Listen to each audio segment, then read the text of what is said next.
गौतम बुद्ध की एक प्रचलित कथा के अनुसार एक दिन सुबह सुबह सभी शिष्य बुद्ध के प्रवचन सुनने के लिए एक साथ बैठे हुए थे। कुछ देर बाद बुद्ध अपने साथ एक रस्सी लेकर आए।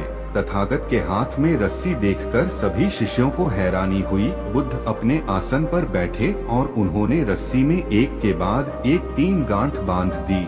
इसके बाद उन्होंने शिष्यों से पूछा कि क्या ये वही रस्सी है जो गांठ बांधने से पहले थी। इस प्रश्न के जवाब में एक शिष्य ने कहा कि तथागत, इसका उत्तर थोड़ा मुश्किल है। ये हमारे देखने के तरीके पर निर्भर करता है। एक तरह से तो रस्सी वही है, इसमें कोई बदलाव नहीं है। एक अन्य शिष्य ने कहा कि अब इसमें 3 गांठें लगी हुई हैं, जो कि पहले रस्सी में नहीं थीं। इसे बदला हुआ भी कह सकते हैं। कुछ शिष्यों ने कहा कि वास्तव में मूल रूप से रस्सी वही है, लेकिन बदली हुई दिख है, लेकिन इसका मूल स्वरूप बदला नहीं है। शिष्यों की बात सुनकर बुद्ध ने कहा कि आप सभी सही बोल रहे हैं, अब मैं इन गांठों को खोल देता हूँ। ये बोलकर बुद्ध रस्सी के दोनों सिरों को खींचने लगे। बुद्ध ने पूछा कि क्या इस प्रकार रस्सी की गांठें खुल जाएंगी? सभी शिष्यों ने कहा कि नहीं, ऐसा करने से तो गांठें और ज्यादा कस जाएंगी, इन्हें खोलना और मुश्किल हो जाएगा। बुद्ध ने कहा कि ठीक है, अब एक अंतिम प्रश्न, इन गांठों को खोलने के लिए हमें क्या करना होगा? शिष्यों ने कहा कि हमें इन गांठों को ध्यान से देखना होगा, जिससे हम जान सकें कि इन्हें कैसे लगाया गया है। इसके बाद हम गांठें आसानी से खोल सकते हैं। बुद्ध इस जवाब से संतुष्ट हो गए और उन्होंने कहा कि ये सही बात है। हम परेशानियों में फंसे रहते हैं और बिना कारण जाने ही उनका हल खोजने लगते हैं, जबकि हमें पहले समस्याओं के मूल को समझना चाहिए। जब समस्याओं की वजह समझ आ जाएगी तो उन्हें सुलझाना बहुत ही आसान हो सकता है। बुद्ध के ज्ञान से सेठ ने पाया सुखधन्ना सेठ के पास 7 पुश्तों के पालन पोषण जितना धन था। उसका व्यापार चारों तरफ फैला हुआ था, किंतु फिर भी उसका मन अशांत रहता था। कभी धन की सुरक्षा की चिंता, तो कभी व्यापारिक प्रतिस्पर्धा में आगे निकलने का तनाव। चिंता और तनाव के कारण वह अस्वस्थ रहने लगा। उसके मित्र ने उसकी गिरती दशा देखी तो उसे बुद्ध के पास जाने की सलाह दी।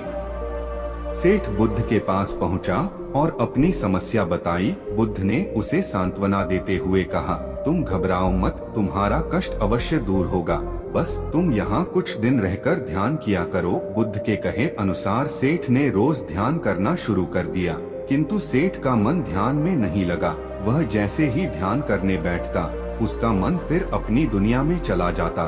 उसने बुद्ध को यह बात बताई, किंतु बुद्ध ने कोई उपाय नहीं बताया। थोड़ी देर बाद जब सेठ बुद्ध के साथ वन में सायंकालीन भ्रमण कर रहा था, तो उसके पैर में एक कांटा चुभ गया। वह दर्द के मारे कराहने लगा। बुद्ध ने कहा, बेहतर होगा कि तुम जी कड़ाकर कांटे को निकाल दो, तब इस दर्द से मुक्ति मिल जाएगी। सेठ ने मन कड़ाकर कांटा निकाल दिया, उसे चैन मिल गया। तब बुद्ध ने उसे समझाया, ऐसे ही लोभ, मोह, क्रोध, घमंड व द्वेष के कांटे तुम्हारे मन में गड़े हैं। जब तक अपने मन की संकल्प शक्ति से उन्हें नहीं निकालोगे, अशांत ही रहोगे। सेठ का अज्ञान बुद्ध के इन शब्दों से दूर हो गया और उसने निर्मल हृदय की राह पकड़ ली। अपनी कुप्रवृत्तियों से मुक्ति के लिए संकल्पबद्धता अनिवार्य है। जब तक व्यक्ति दृढ़ निश्चय न कर ले, वह अपनी गलत आदतों से मुक्त नहीं हो सकता। बुद्ध की शिक्षा से गांव का उद्धार हुआ। एक युवक ने बुद्ध से आकर कहा, मेरा गांव अशिक्षित है, मैं अपने परिवार से झगड़कर थोड़ा बहुत पढ़ पाया हूँ, आगे और पढ़ना चाहता हूँ, किंतु सभी रोक रहे हैं। घर के लोग सोचते हैं कि खेती में खूब पैसा है और उसके लिए किसी शिक्षा की आवश्यकता नहीं है। यही सोच गांव वालों की भी है। कृपया आप मेरे गांव चलकर वहां शिक्षा का प्रसार करवाइए। बुद्ध युवक की बात मानकर गांव आ गए। धर्म भीरू ग्रामीणों ने बुद्ध का सत्कार किया और रोज उनके प्रवचन सुनने आने लगे। बुद्ध जब भी शिक्षा का महत्व बताते, ग्रामीण विरोधी मत रखते। एक दिन एक महिला अपने 5 साल के बच्चे के लिए पूछने लगी कि उसे किस उम्र से शिक्षा दिलवाएं। तब बुद्ध ने समझाया कि तुम्हें तो 5 वर्ष पूर्व उसकी शिक्षा शुरू कर देनी थी। उसे क्या खाना है, क्या नहीं, कैसे व क्या बोलना है आदि बातें शुरू से सिखाओगी, तभी तो वह अपना उचित ख्याल रख सकेगा।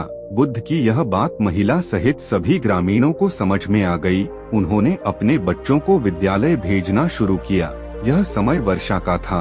युवक ने लोगों को जल संग्रहण की तकनीक बताई। अधिकांश ने उपहास किया, किंतु युवक अपना काम करता रहा। बुद्ध का सहयोग प्राप्त था, इसलिए किसी ने उसका खुलकर विरोध नहीं किया। जब गर्मी में भीषण जल संकट के कारण फसलें सूखने लगीं, तो युवक ने कुएं खुदवाए, जिनमें जल संग्रहण की तकनीक के कारण खूब पानी निकला। ग्रामीण अब शिक्षा का महत्व समझ चुके थे। धीरे धीरे संपूर्ण गांव शिक्षित हो गया। ज्ञान हर उम्र में अर्जित किया जा सकता है। यही ज्ञान हमें जीवन में आने वाली समस्याओं के समाधान की राह सुझाता है।